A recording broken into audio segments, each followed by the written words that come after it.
Hoje, pessoal, o assunto é uso capião rural. O que é e como o posseiro de uma terra pode, que esse posseiro pode pedir na justiça o direito da propriedade. Vamos lá as informações? Pedro Puccini.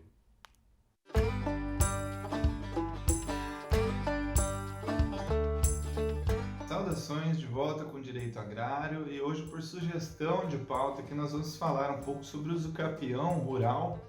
O que é o uso capião rural, quais os requisitos, uma sugestão de tema que foi recebido aí para o nosso quadro Direito Agrário. Antes de mais nada, o que é a uso capião? Pode ser bastante básico, mas muitas vezes também gera dúvidas, né, para quem não conhece muito bem a legislação. O uso capião é uma forma de aquisição do direito de propriedade, né, por aquele que tem apenas a posse. A posse, por sua vez, de acordo com o Código Civil, ela é um dos direitos daquele que é proprietário, né? A palavra usucapião ela vem do latim usucapio, que significa tomar a coisa pelo uso, né? Onde não tem uma relação jurídica entre o novo proprietário e o seu antecessor. A usucapião nem sempre ela é utilizada para aqueles que simplesmente se apossaram de um imóvel ao longo de determinado período de tempo, mas algumas vezes também ela é utilizada para a regularização da situação documental, né, desse imóvel, porque às vezes já se arrasta por muitos anos sem atualizar uma matrícula imobiliária, com antigas vendas que foram feitas entre proprietários anteriores que até mesmo já faleceram, e aí fica sem a possibilidade de regularizar a sequência das compras e vendas no cartório de registro de imóveis. Então, além disso, a usucapião também serve como forma de evitar o abuso no direito de propriedade, né, já que todo proprietário precisa cumprir o que nós chamamos de função social da propriedade, que exige a manutenção de determinados índices de produtividade, a conservação de recursos naturais e outras situações. Bom, falando apenas sobre a usucapião de imóveis rurais, pode acontecer em três modalidades, né? Extraordinário, usucapião ordinário e usucapião especial.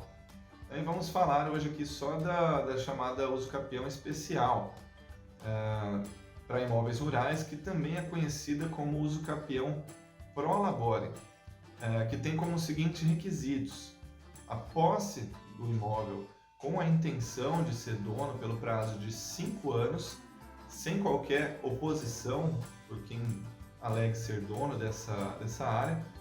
Um segundo requisito é que seja uma área de terra em zona rural não superior a 50 hectares.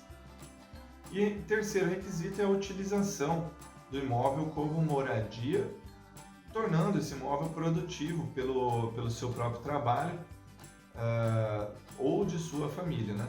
E um quarto requisito também, né, que é não possuir ou não ser proprietário de outro imóvel rural ou urbano, né?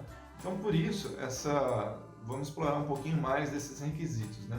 Quando eu falo sem oposição, é que essa posse ela não pode ser contestada, né? Como diz na lei, tem que ser uma posse mansa e pacífica, né? Observando uma área máxima aí de 50 hectares, mesmo quando o módulo rural da região seja inferior a essa medida, porque o módulo rural ele varia entre 5 a 110 hectares por módulo, né? Mas essa é uma discussão que já foi superada aí pelos nossos tribunais.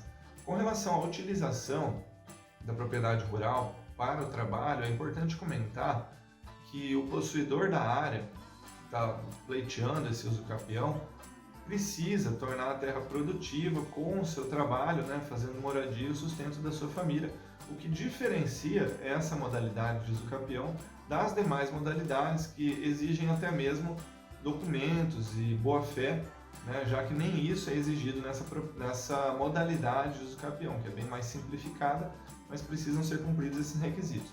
É importante comentar também que desde 2015, com a entrada do novo Código de Processo Civil, também se tornou possível a realização da usucapião pela via extrajudicial, ou seja, nos cartórios, né, e não apenas pelo judiciário em ações judiciais.